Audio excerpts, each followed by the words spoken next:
Hello, everybody. Welcome to Fireballs and F-Bombs tonight. How's everyone doing? Hi, Uncle. Hi, Missy. What's everybody up to tonight? It is Thursday. It is not my normal Wednesday for the podcast, but I did work yesterday, and I told you guys if I worked Wednesday, I was going to have it on Thursday. So I am a day later, but I'm still here.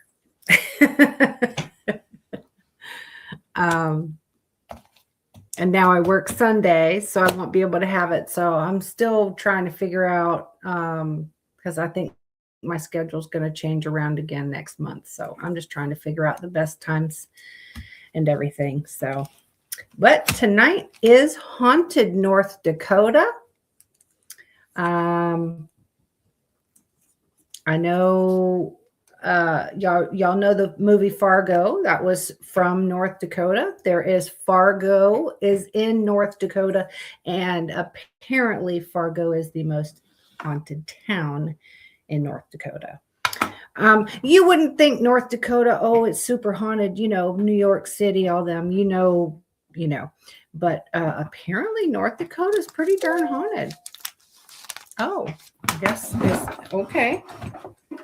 And yeah, North Dakota is tonight. And then our next state is Oklahoma, because we did Ohio already.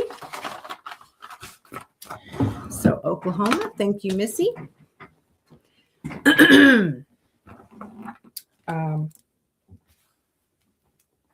But yeah. North Dakota is kind of far away. So it's not, I don't think I would ever be able to go. But if I was to ever go, there are several of these places that I'm talking about tonight that I would absolutely go to all day long. And I think you guys probably would go to, because these do sound pretty darn good. So anything new? I have a little bit of news. It's not really about me. I have my couple of friends of mine, and they've been into the podcast a time or two. And one's name is Jill, and one's name is Angie, and they're sisters. And I think I told you guys a while back that they had the open heart surgery, and they had to get cracked open and all that. So Jill, her heart, I guess her open heart surgery never really worked. So she's been on the heart transplant list. And she's been like a permanent resident in the hospital. She's in Indiana. Well, she got a heart. She got a heart. And I have been a worried mess all day because today was her heart transplant surgery.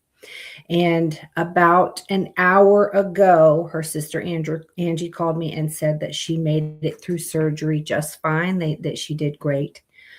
It is healing from here on out, and she's going to be in so much pain. But we have to please keep my friend Jill Hodges in your prayers, that her body doesn't reject it.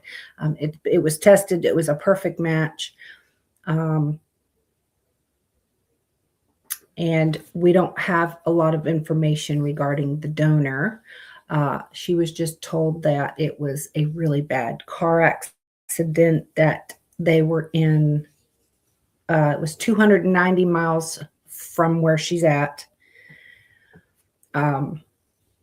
There was like 120 car pileup or something from a blizzard that they were in. And yeah, so prayers to that family that agreed to donate their heart, and then prayers to her as well. So it's like a happy thing and a sad thing all at once. So it's like you're happy she got a heart, but you're sad that somebody had to lose their life for her to get a heart. So that's what she was saying. She's like, I feel so bad, but she was very overwhelmed with the whole thing. So, but she got her heart. She went through the surgery fine, and now healing process. So we will see how that goes. Anywho, other than that, I don't really have much info. I've just been working as usual. Y'all know I work a lot, so drawing. I drew two new, they're gnomes, and they sold. I drew my one gnome, and I had somebody reach out to me, and they said, "Oh my God, my niece loves gnomes. Can you please draw me another one that's different?" And I'll buy them both. So I drew a second one, and so yeah, they both sold. So yeah, so I sold both of the gnomes. So I will probably do another gnome just so I could have one to put into my shop. And I don't know. I'm trying to think of like a variety of different things that I can draw. Like, people like everybody's tastes are so different. So I'm just trying to draw different things that I think people would like and go from there. So anyway, let's get started, shall we? I'm going to start with the Children's Museum, and this is at Yunker Farm, and this is in Fargo. I don't know what that noise was. All right. So the Children's Museum at the Yunker Farm is an interactive museum housed in a brick farmhouse that dates back to 1976. It is believed to be haunted by the ghost of Elizabeth Yunker herself, who has been seen hanging around upstairs close to where most of the children's activities happen. There have also been reports of a young child who stands by a well.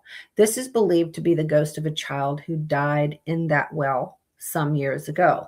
Staff also report that the elevator has a habit of working all on its own. Now, this is much better than North Carolina. I was able to find out a little bit more information on these. I've never been a gnome fan. I've never been a fan of gnomes. Like, I know a lot of people put gnomes in their garden, and they have the Christmas gnomes and the St. Patrick's Day gnomes. And I guess you can do gnomes for every holiday. I've never been a fan, just like I'm not really a Grinch fan. I know that's crazy, but I'm not a Grinch fan either. So anyway, I found out this Children's Museum, it was built in 1876. Now, it was first owned by the Whitman family. It was the first brick house built in that territory. It was sold to the Yunker family in 1905. They grew and sold grain, and they raised livestock on their property. Now, I don't know how big the property is. I couldn't find how big it was. They started the Children's Museum in 1985. The Whitman family had 8 children, and the Yunker family had 10 children. Now, Elizabeth Yunker, who dedicated her whole life to her children, died in the home. She is seen quite often visiting where the children's activities are taking place. She will sit and watch the kids playing and smile, and what appears that she's laughing at them. Students and staff claim to see her. She wears timed clothing and is also always very well kept. One of her daughters, couldn't find the daughter's name, drowned in the well. She was playing. She was jumping up on the well. She fell down face first into the well, and she drowned. The daughter is often seen sitting by the well or looking down into the well. She doesn't go far from there, and Mom Elizabeth does wander outside to meet up with her. The staff says it's like she's checking on her. It's like they speak. They'll stand in silence, and then Elizabeth will wander around the property. They do report doors opening on their own.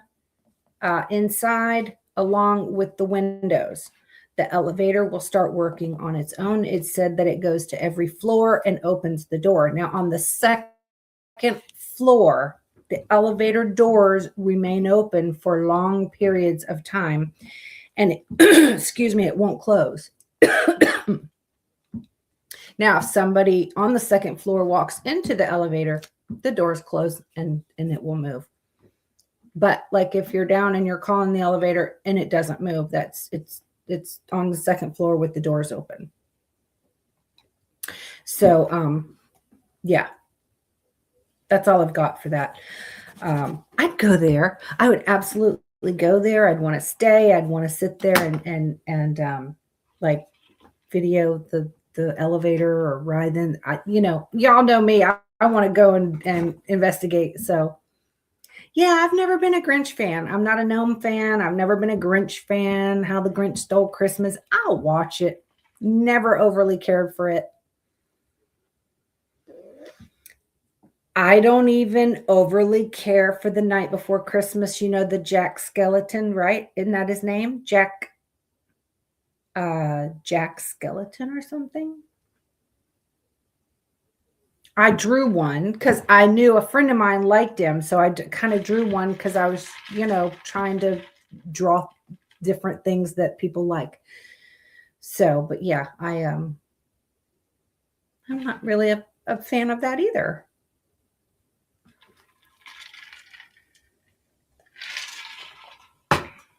Okay. Now, the next place is the Medora, the Medora Fudge and Ice Cream Depot. And this is in Medora. Says it may seem like the unlikeliest place to find a ghost, but believe it or not, one of the most haunted locations in North Dakota is Medora Fudge and Ice Cream Depot. This is just one ghost inside, and she only appears once a year on her birthday. However, all year round, though, there's unnatural cold spots in the middle of summer, strange noises. She just doesn't manifest apart from on her birthday. Now, I did my research.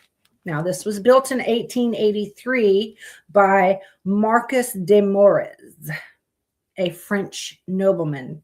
It was originally a military cantonment called Little Missouri before being renamed Medora. It served as a train depot. Hey, my candle is dead. It's empty. It's done. I knew I smelled that. So, guess what? I'm going to start the toasted banana cream pie. I didn't realize that one was almost done, but I saw it go out and I smelled it. We're going to see how this banana cream pie smells. Mm-hmm. Okay. All right. Put that under there. Okie dokie. Okay. It served as a train depot and then it turned into an old bank building. Excuse me. Staff claims there is a female ghost seen on occasion, not often at all. They've heard a female crying and sometimes laughing, female whispers. No one knows who she is, if she died there, or exactly when her birthday is. But when she is heard or seen, it's on a holiday. Cold spots in the middle of summer. Cups are pushed off of walls and broken. Water turns on by itself. There's footsteps. Pictures will fly off of the walls. Maybe she was Marcus's wife, prostitute, lover, child, It's unknown, but she does not leave.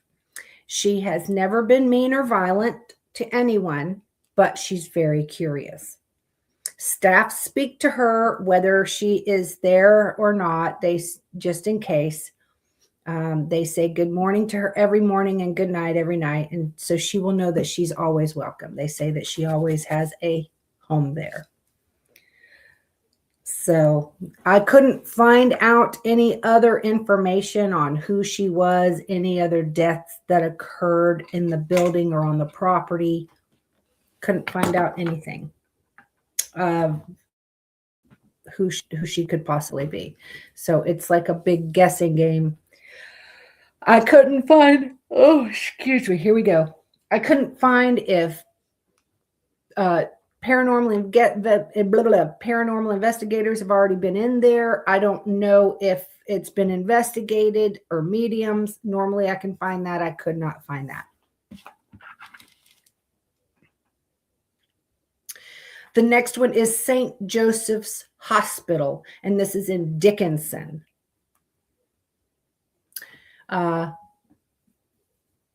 Which is right outside of Marshfield, excuse me. Many of the employees say that there is ghostly activity in many of the different areas of the hospital. For example, the elevator down to the morgue is often seen operating all by itself. Speaking of the morgue, the doors also open by themselves on occasion, which is made all the more creepy by the fact that they have to be opened from the inside unless you have an access key. Disembodied voices are fairly common in the cafeteria, and there are lots of running footsteps in the basement, but upon investigation, there's nobody there. One of the rooms on the third floor seems to have a ghostly patient that has never left, as on nights when that room is unoccupied, the nurse's call button is often pressed. Okay. This goes back and was built in 1890. It started small with only 6 beds for lumbermen. Now, it has evolved and expanded to what it is today, and it's a huge hospital, still working. It has grown into one of the largest private multi-specialty group practices in the United States. Now, doors throughout the whole hospital, they swing shut with force or will slam open and then refuse to close back. In the morgue, the doors open and won't close. They can only be opened from the inside, like a body coming out of it, opening it and coming out. We're talking the cabinets, where they put the bodies in there. You know what I'm talking about? They slide them in, those body cabinets, those doors. You can only get down to the morgue with an access key.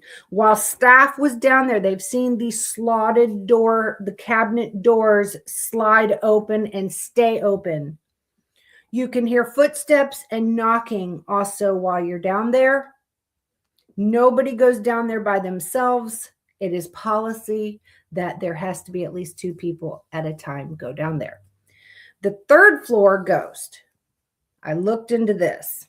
This is a farmer who checked in. He was 75 years old when he was admitted. Now, a nurse claims that one night she was at the nurse's station, and that farmer, completely dressed, walked out of his room and walked up to her and said, quote, "Well, I've had enough. I'm getting out of here and I'm going to go ahead and leave," unquote. The nurse didn't stop him. She assumed he was feeling better. I guess back then you didn't have to wait to be discharged. You could basically just get up and leave whenever you wanted. So she didn't think anything of it. She assumed he was feeling better and was checking himself out, basically. So the nurse, she didn't stop him. So soon after, the oncoming nurse was doing the rounds, and she found that the farmer died in the room long before his appearance and departure. Apparently, he was still laying in there. The nurse didn't go in there to check because she thought he left. So this nurse was frightened and shocked, saying she had just seen him walk out 30 minutes prior. Since then, still today, the call button in that room lights up when nobody's in that room. When a patient is in the room, they have claimed that their TV is shut off, their blankets are pulled off of them in the middle of the night, their pillows have been pulled from under their heads, their beds will start going up or down by themselves, and the water or shower turns on by themselves. I couldn't find like the farmer's name. It just said a farmer who was 75. I couldn't find a name. I couldn't find any of that. So, but that is the exact words from what the nurse claimed who worked there.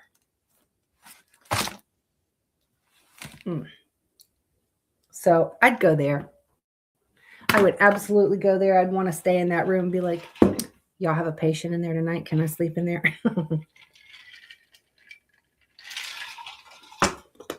Now, I wouldn't want to go in the morgue, though, I think. I don't think I would want to do that. Maybe if there was a few of us that would goes down there at one time. Now, I have seen people like paranormal investigators that will get in that thing, that cabinet that they put the bodies in, that you push them in the wall. You know what I'm talking about. I can't think of what they're called. I've seen paranormal investigators get in those and close themselves in there. And no, I ain't doing that. I won't. First of all, I'm close to claustrophobic, so there's no way I'm going to get inside and put myself inside of one of those small little cabinets, because I'd be too afraid that it would lock on me or something, and then I'd really be fucking stuck in there. Oh my goodness gracious. I'm terrified of that. So I wouldn't get in one of those things and lay, but I would film it from the outside and see if I could catch the door opening or anything, like that. I would try to,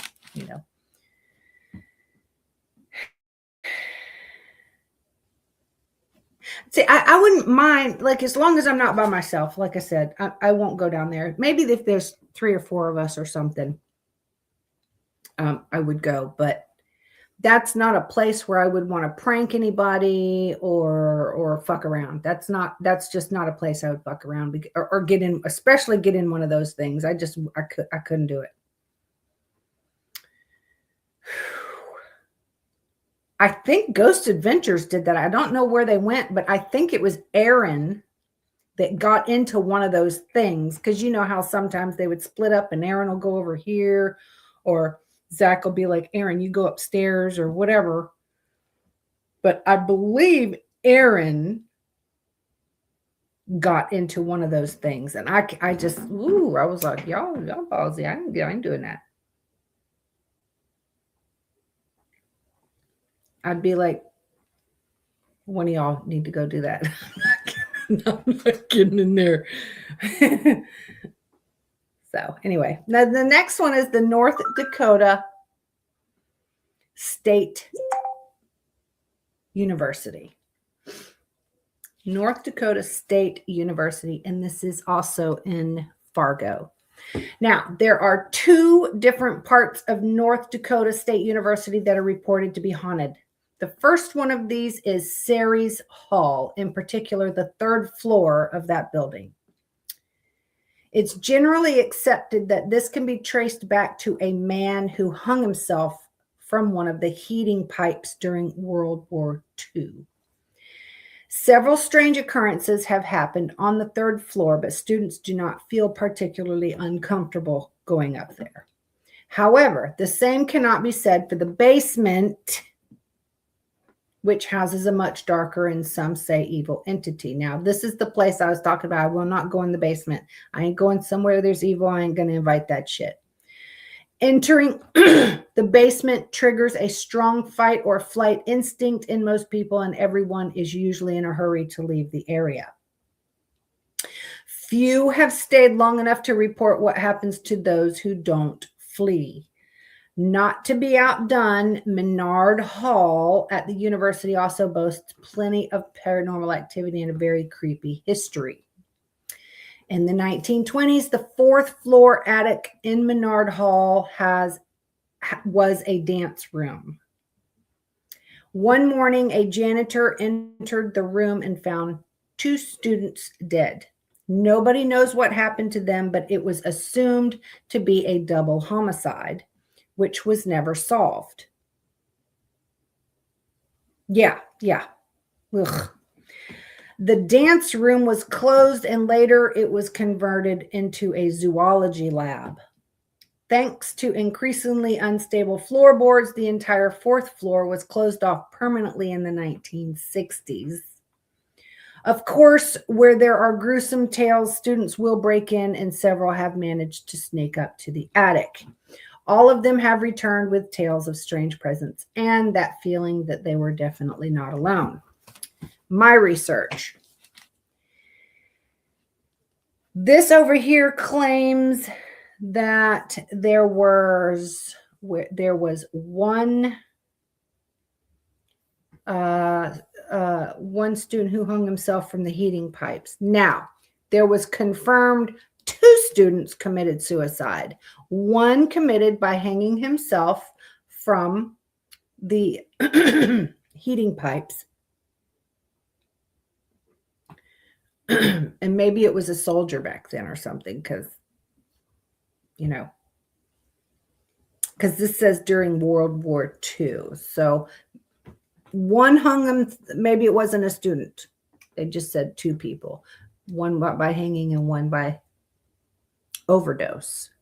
So maybe the one in World War II was like an officer or a soldier, and maybe another one was a student that overdosed or something. But slamming doors, shadows, full body apparitions of 2 different male entities, disembodied voices, footsteps that appear to be running. They can hear yelling, almost as if they're yelling at each other. The 2 ghosts like yelling at each other. They aren't violent, but will watch and hover around students like they're trying to find out what they're doing. Now, the basement.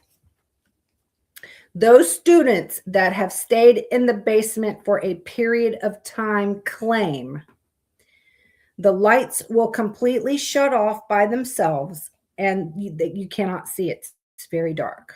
They claim it's a heavy feeling, and they get nervous or nauseous. Some claim they felt a hot breath on the back of their neck, and nobody was there. They have felt instant anger and felt like they wanted to hit things. They can't breathe. They smell odors of vomit or rotten eggs, or they smell smoke that seems to be coming from like a bonfire type of smoke. They claim that they're so uneasy that nobody stays down there. No information on the Menard Hall that I could find at all.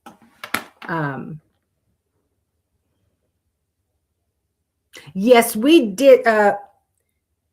Did I do Missouri? Hold on. Gosh.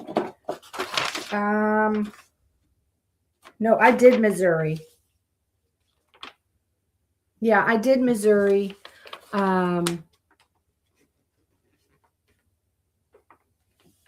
Yeah, I mean, I can't remember now what all they were, but yes, I did Missouri. We're doing every state. So we are just now at North Dakota, and I do Oklahoma next because we did Ohio already.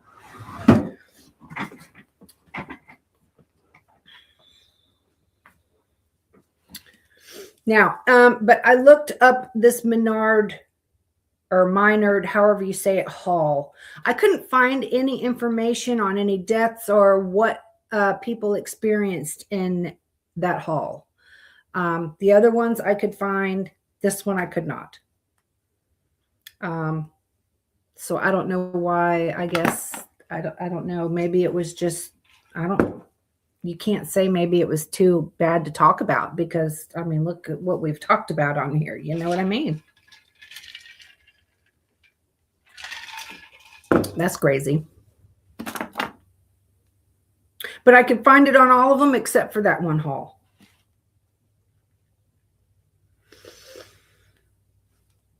We're going to move on to Harvey Public Library in Harvey, North Dakota. Now, Harvey Public Library was built where the Bentz residence once stood. Why is this significant, you might ask? Well, because this could very well explain why the library is the most haunted place in North Dakota. They say that this one's the most haunted in this state. This one, oh no, this is the most haunted in this state. And when I do a state, we have like 4 places saying that they are the most haunted. Now, in 1931, Sophia Eberline Bentz was bludgeoned to death as she slept by her own husband. He was arrested and convicted of her murder after her daughter was found blood in the bedroom. The library staff began to move into the new building on the 59th anniversary of Sophia's funeral. And unexplained activity began to happen almost immediately.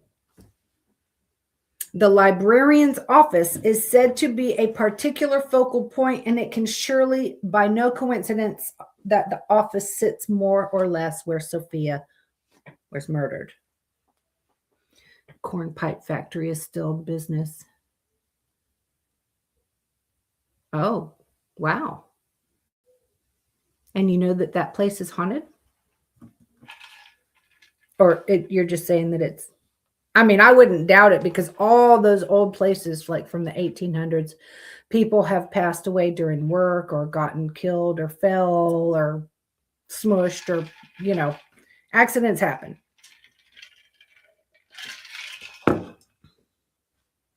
Now, my research. Husband's name was Jacob Bentz. He killed her with a hammer on October 2nd, 1931. The library office sits very close to where Sophia was killed while she was sleeping. Oh, yeah, okay. She has been seen in full body apparition in what appears to be a light colored nightgown. Doors will close and refuse to open, even when it's not locked. Tall mobile bookshelves that roll have been pushed to block doors to keep people from opening the doors. They're on wheels, but they're still very heavy. The staff will leave at night and come in to find all these bookshelves been rolled over in front of the doors. They've come into all the books pushed off of all the shelves. Old newspapers have been found on a table opened to the story of her murder in the newspaper. Excuse me. The phone receiver will be picked up and left lying on the floor. Some staff reports very bad headaches on occasion or sudden back pain out of nowhere. Crying can be heard from a woman in the distance often.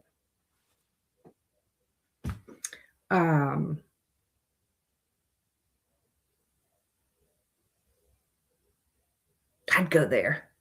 I'd want to stay overnight and be like, come on, can you knock the books over? Roll that thing. Roll that bean footage. Sorry. The beautiful bean footage. That's I knew I was missing something.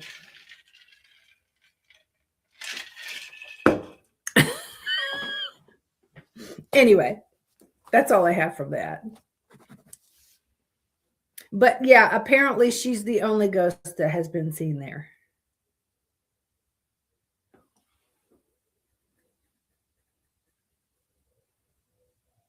So what have you seen just from right down the street? Somebody in the Clapper Live is saying that they are from Missouri and that they live down from the old corn pipe factory that's around and still in business from the 1800s. And they said, "Oh, yes, I'm right up the street." So, what have you seen or heard while I'm talking? Now, I'm going to move on to the Totten Trail Inn. The Totten Trail. I think that's so stupid funny. The Totten Trail Historic Inn once served as living quarters for officers and their families in the latter part of the 19th century. Witnesses say that they have seen a number of ghosts in the inn and that some even have followed them around the building. It's believed that these apparitions could be a man and woman who passed away just before some major renovation work took place at the inn. It is without a doubt one of the most haunted buildings in North Dakota. Of course, they're all going to say it. My neighbor is a big guy who sprays for bugs there. Yeah. Built in 1867, also an indigenous boarding school. It's reported that they were treated badly. The children were treated badly, and many child deaths occurred there. Don't know. I couldn't find if it was from torture, beatings. I have no idea. I don't know if they lived there. It says boarding school, so yes, they did live there. Sorry. I couldn't find why the kids died. So I don't know if they were, treated that badly. Young Native children are seen today wandering the halls. They'll follow people, and they are known to be pranksters. While a room is empty, they will redecorate the whole room. The beds have been unmade. The lamps have been placed on the floor, beds pushed up on their sides, and the chairs have actually been moved up, sitting onto the bed. They're seen in the halls, but will disappear just as quick as you see them. They show themselves and often act as if they still reside there. There are soldiers seen as well, but they are mostly seen outside on the property. Now, one of them is on guard at all times, and it seems he is protecting the grounds. He is in full uniform and just wanders around the ground perimeter. He doesn't come close to others, but he is seen almost nightly. So I'm assuming maybe that's what he did beforehand. You know what I mean? And he's still like maybe an MP type thing. A lot of abuse. I know there was. Yeah. Yes. Some of them I get names. This one wasn't a name. This just said this was an indigenous boarding school. So that is automatically your Native American children boarding schools. Now, why they're in boarding school, I don't know. It doesn't say where the families are. Maybe the families were off at war, and this is a place where they put their children while they went off to war. I don't know. It just says that it's reported that the kids were treated badly and many child deaths occurred here. So I couldn't find why they died there. I don't know if they were beaten or abused or yeah, I need to go ghost hunting pretty soon because I'm starting to have withdrawals. I haven't been in a while. But I own Private Eye Paranormal. I'm in Florida. Now, moving on to Fort Abraham Lincoln Custer House. Now, this is in Mandan. Most people know the story of General Custer and the Battle of Little Bighorn, correct? The lesser known story revolves around his beloved wife and the home they built together in Mandan. The couple never really had much chance to enjoy their new home since Custer died at the Little Bighorn in 1876. And this certainly upset his wife. Now, she is said, apparently she truly loved this home. And she said to haunt the home to this day. And it seems like she's still waiting for him to come home. Lights frequently flicker on and off, doors open and close, and visitors hear disembodied voices. Mrs. Custer's apparition has also been seen, and she is always in her black mourning dress. Now, General Custer was killed in the Battle of Little Big Horn. Now, his wife, Libby, was later murdered in the home.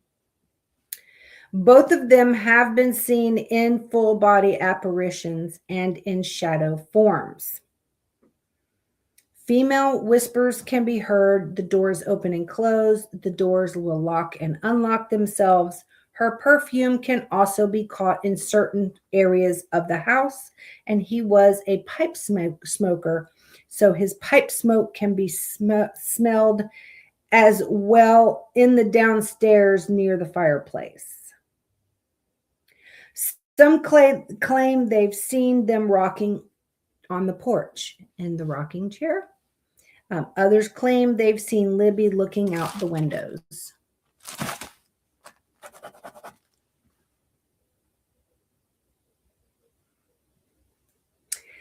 I'm hoping, I've said it before in here, like, I don't like, for instance, we've had a place where people were murdered, and you can sit there and go, oh, maybe they're going to find each other and after, and they'll be together in the after, right? But you hear so many times of me talking about this one is still in the house, and it appears that they're still looking for them, or they're still waiting for them to come home, or anything of like that. Like, if they're doing that, if they are still waiting for them to arrive, or they're still watching for them, or looking for them, or crying over them, or it looks like that the spirit is still mourning, doesn't that put here that they're not together in the afterlife?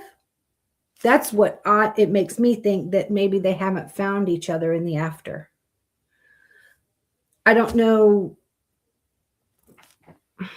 Am I the only one that thinks that way? Like, you can only hope,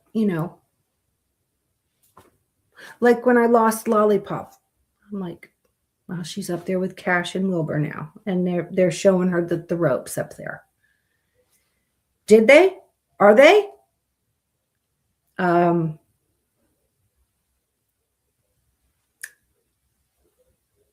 This makes me think that they don't always find each other in the afterlife, but I really hope that they do.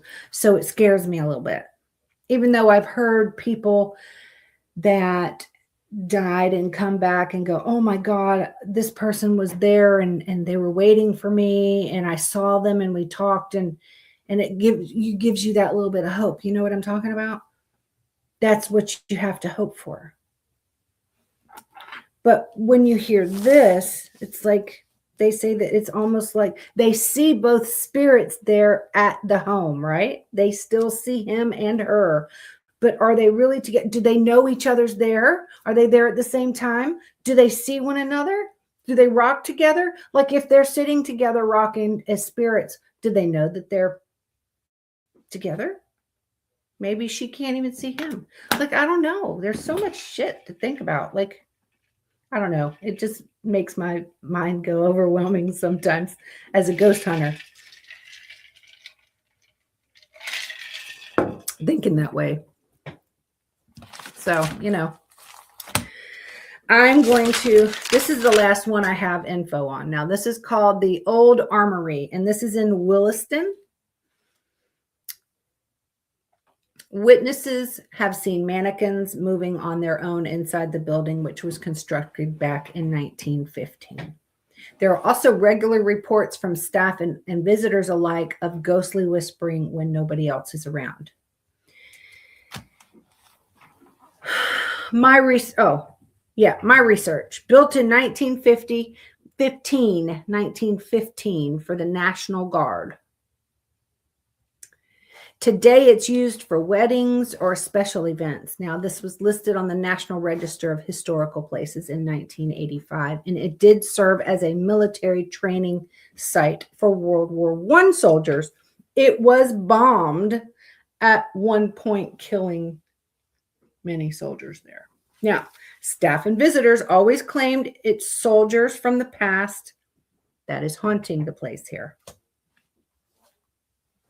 This is a very intense energy there, and it makes everyone feel very anxious, short of breath, like having a hard time breathing, or they feel paranoid.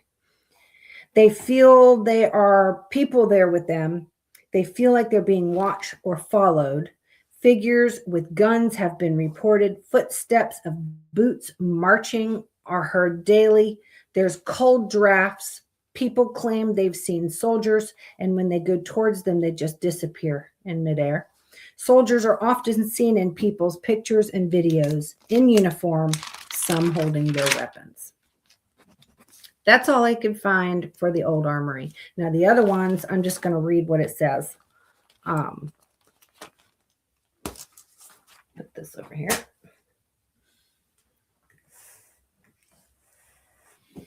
You never thought that. See, I've thought about that, and I thought I mentioned it before that I was thinking that way. But it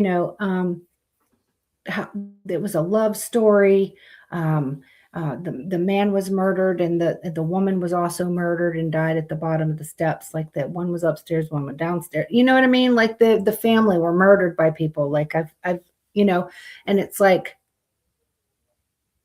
you hear when people are reporting that it's haunted, and you hear and they'll say, well, she does this, and it's like she's weeping, and it's like she's still looking for her child, or she's looking for her husband to come home.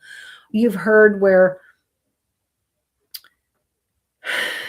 back in the day, and the man goes off, and they had just gotten married, or they're getting ready to get married, and he gets killed in the line of battle, and then she kills herself. You know what I mean? And they still see her in the hotel, still waiting for him to return after death. Like this is where it's, because my mind goes a mile a minute. Like, I understand that maybe you're looked at different for committing suicide, so maybe she's not able to find him. Maybe she is kept from him for doing that. You know what I mean? With my friend that just recently passed from self-harm.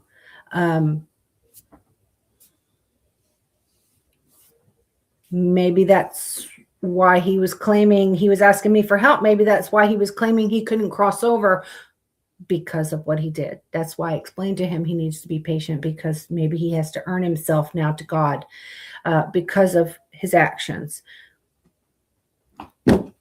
I don't know. I don't know. But you would think if they had such strong love in life that they would find each other after.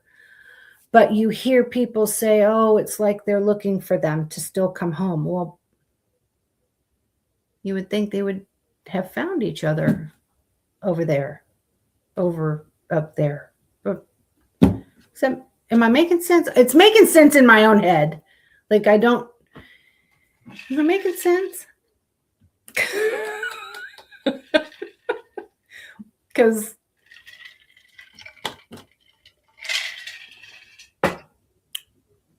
anyway, I know what I mean. Now, this one is called the Chateau de Mores. Now, I did that one where this is just very similar, because remember it's one of the first ones, the Medora Fudge place, remember? And my Marcus de Mores, right? This is Chateau de Mores in Medora as well. This is the same family as the Medora Fudge and ice cream place. The Chateau de Mores was once home to Marcus de Mores and his wife Medora, after whom the city is named. These days, those who go to visit say that they are certainly not alone when they enter. Visitors often feel cold spots, and the lights are known to flicker on and off with some degree of regularity.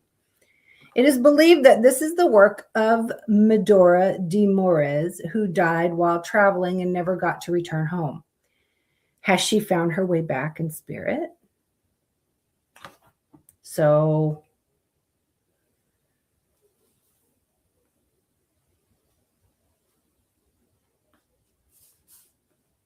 it served as a train station. It was renamed Medora after them. There is a female ghost seen on occasion, not often at all. They've heard a female crying or female whispers. No one knows who she is, if she died there, or exactly when her birthday is, but when she is heard or seen, it's on holidays, cold spots in the middle of summer. It is believed that this is the work of Medora de Mores, who died while traveling and never got to return home. Has she found her way back in spirit? So maybe this one is explaining who the crap this one is. Because this is all the same family. Apple pie smoke.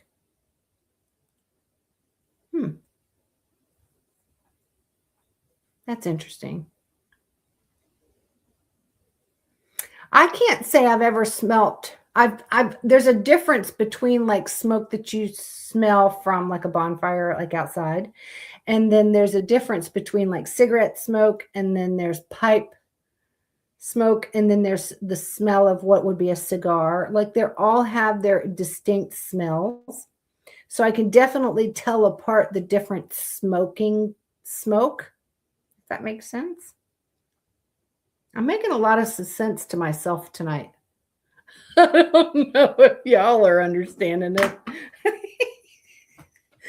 it. I can't say I've ever smelled like a flavored smoke.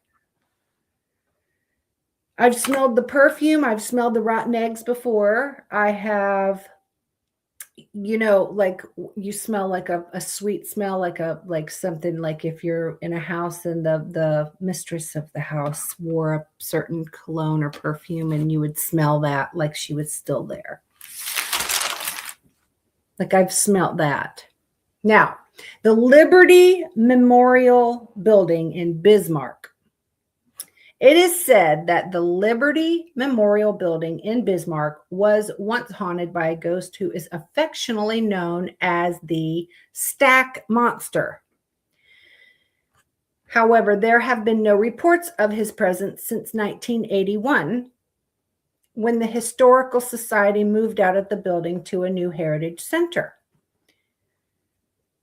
Excuse me. In fact, one employee believes that she might even have seen him leave as she watched the main door open and close by itself just before the big move happened. With that being said, okay, that's fine. With that being said, the building is happy to welcome him back at any time, even going so far as to issue a security badge just for him, which sits at the main desk. During the time that he was allegedly haunting the building, there was a variety of unexplained activities, including footsteps, shadows, and disembodied voices. I'd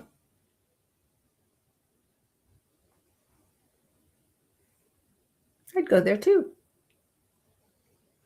Sand Haven Sanatorium. Y'all know how bad I want to go to a sanatorium. I want to go to an abandoned, what used to be like a TB hospital, or, a crazy house. I want to go to a place like that so bad. Sand Haven Sanatorium was opened in 1912 in order to treat those suffering from tuberculosis.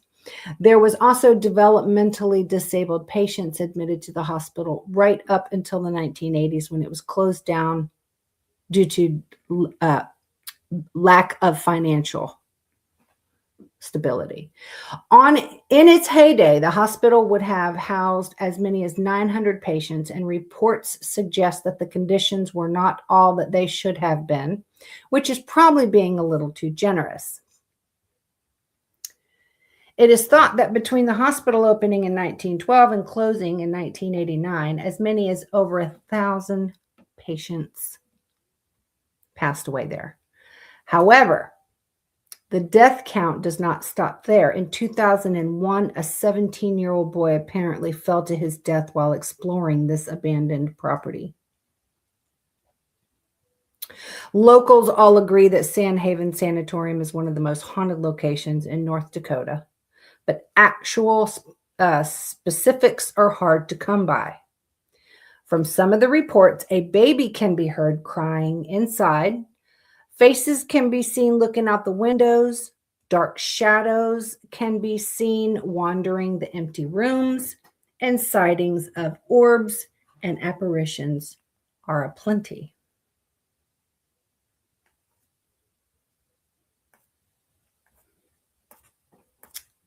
And that is the top 11 haunted places in North Dakota. That's all I've got.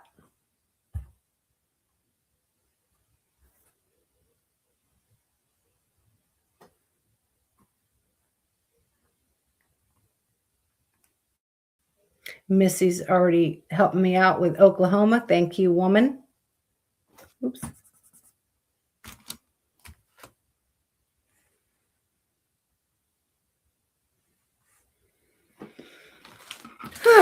So yeah, you wouldn't think that North Dakota would be that haunted, but it sure is.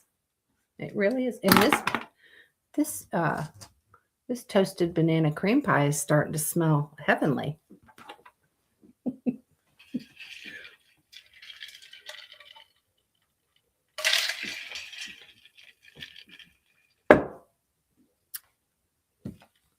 So anyway, yeah, that's all I've got.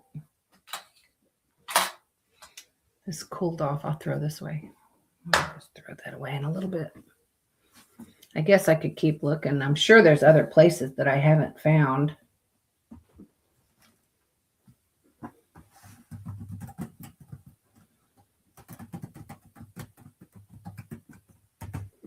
I have my other computer up in here too. Sand Haven, Children's Museum, Harvey Public, Fargo's Riverside Cemetery. All cemeteries are. Liberty Memorial, Old Armory, Custer House, Medora Fudge.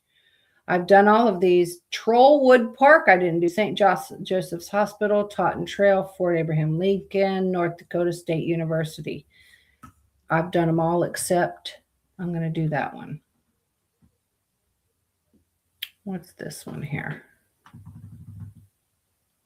Trollwood Park.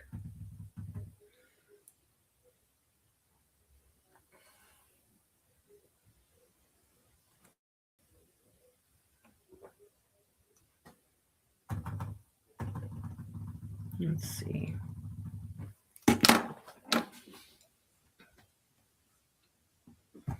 Let's see what this says. Ghosts of Trollwood Park.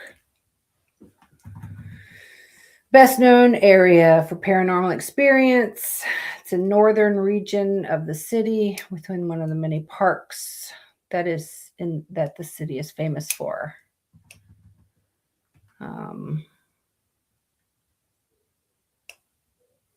Something more exists beyond the sight of the living, lingering around those who come to spend their leisure time here. For quite some time, the park has been developing a reputation for the otherworldly,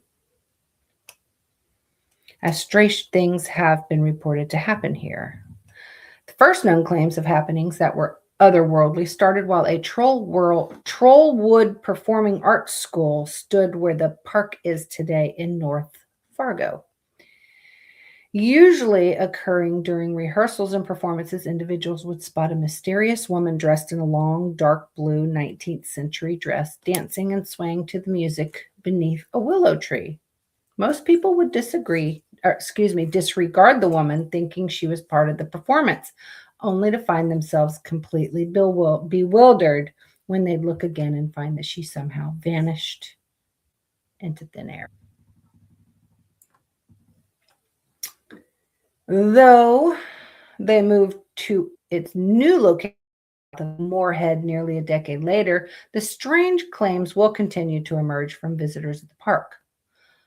Visitors have felt as though they were being followed closely by someone. They claim to have felt the physical sensation of another person touching or tapping them on the shoulder to catch their attention, only to turn find nobody's there. I've had that happen on live at our cemetery that we go to. It suggests a deeper and perhaps more haunting story behind the strange happening. Near the notorious willow tree where the infamous ghostly figure has been spotted dancing lies a large stone marked County Cemetery number 2, that not only contributes to the overall mystery and creepy factor of Trollwood, but allows some insight into the history behind the park's past. In 1895, Cass County bought part of the farm located 2 miles north of Fargo city limit where the park sits today and constructed a building on the site to serve as a hospital for the poor. A hospital for the poor, the elderly, and those without a family who didn't have the means to support themselves. The place became known as the Cass County Hospital and Poor Farm. It was said that the actual farm on the grounds was a place where the poor could work, providing produce and goods to the other residents to earn their stay and health care. Many of them died there. The lonely, the desperate, the hungry, the poor were all buried on the property's grounds and then forgotten. In the years to come, the farm would be converted into a nursing home facility, changing its name to Golden Acres Haven, but eventually closing the doors in 1973 to be torn down. Now, the area that exists as one of the most visited parks is known as the Paupers Cemetery, where many of the region's less fortunate or elderly were buried if they weren't wealthy enough to afford a spot in the public cemetery.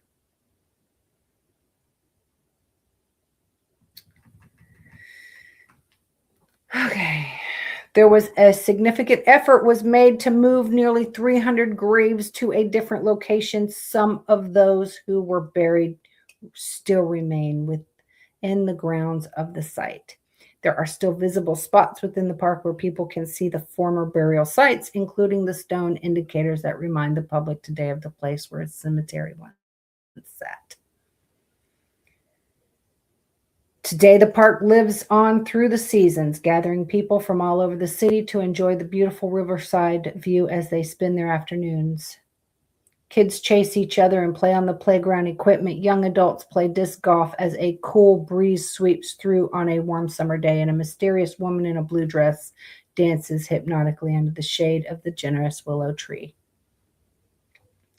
As the sun sets upon the quiet park at the end of the beautiful day and all life seems to retreat home, many unseen presences are still lingering here, and some might be emerging into the still darkness. So apparently this lady in the blue dress is the most popular ghost there. She's often seen, I guess, still today, dancing under this willow tree. Excuse me, gosh.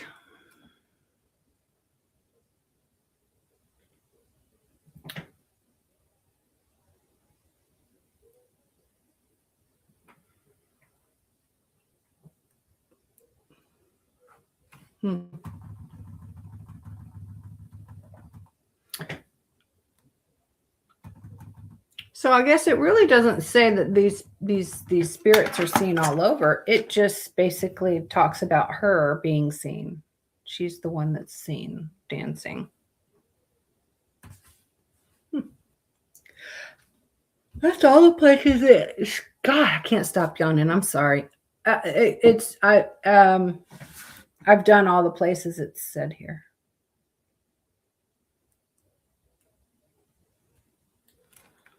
So anyway, that is Haunted North Dakota, y'all.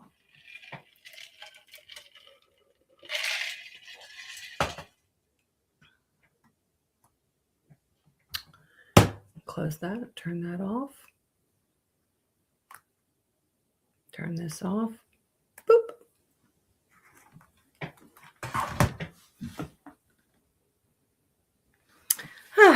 So, like I said, Sunday, I am scheduled to work on Sunday. I think I work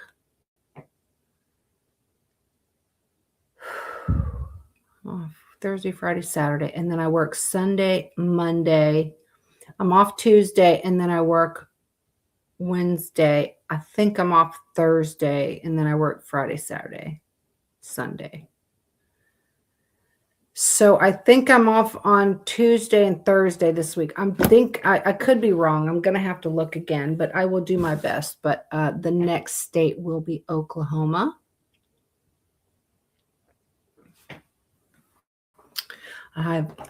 That's a state that I hear is absolutely beautiful. And plus, that's where Blake Shelton lives.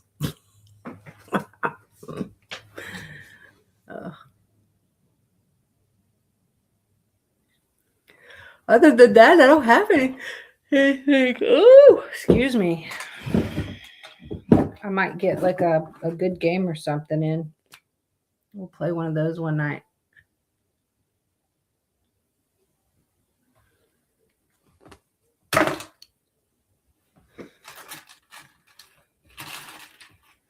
I thought I threw all these away.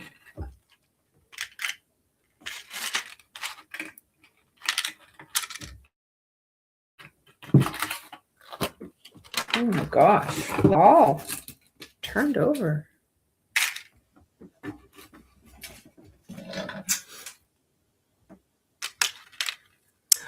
Oh, that might be. That's very well possible. Devil with the blue dress.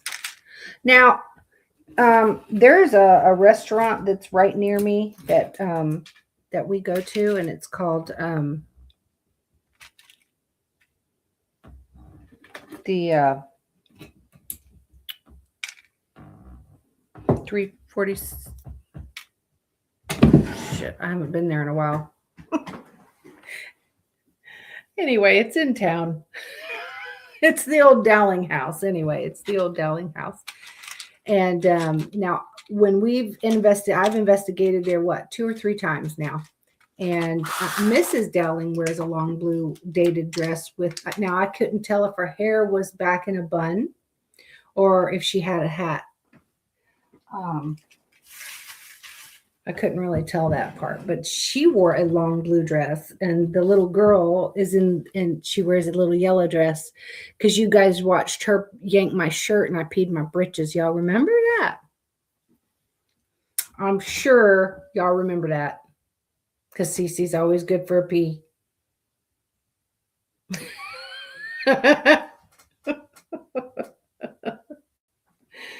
During ghost hunts, you let me scream too loud, and I'm oops.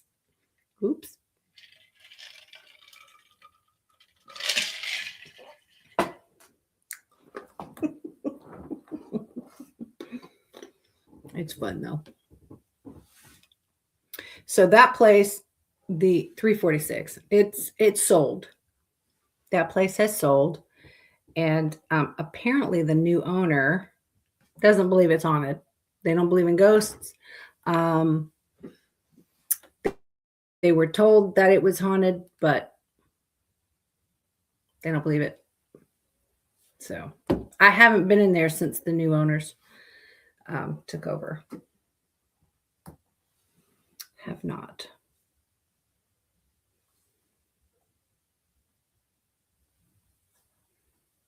But Missy, if you ever come down here, I'll take you there.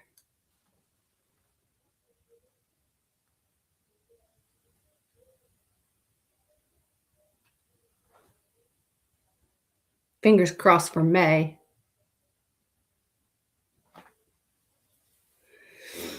So, but anyway, I think I'm going to get off of here. and go let Topaz out. I got to go out and close up the barn and tuck all the babies in, and then I'm going to bed. And then I'm off tomorrow, though. I'm off tomorrow, so maybe I might draw. I got some laundry done today, and got my phone calls I needed to make today done. I still didn't get a phone call back from FedEx, and man, it's just been a day yesterday. So anyway, I got to unload some feed tomorrow out in the barn, so I'll be doing some stuff outside, but I'm gonna relax. I had a nice relaxing day today. It was nice. Well, other than I was in here writing and my hand hurt a little bit, but I kept taking breaks. So, but anyway, I'm either going to go for Tuesday or Thursday. I'm going to shoot. I'm fine because I got to find one day to get to the police department as well. So I'm going to let you guys know what day I'll do it, and see what day I can get it done for Oklahoma. And yeah.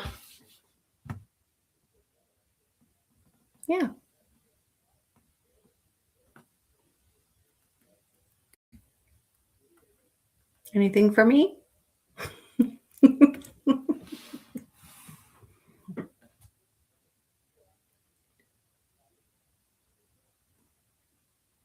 Okay. All right. Well, I'm going to end off both of them. I'm not going to stay on Clapper either. I'm tired. I'm going to take my pills and go to bed. So I will see you guys soon. Love you guys. Thank you for joining again. It's been fun.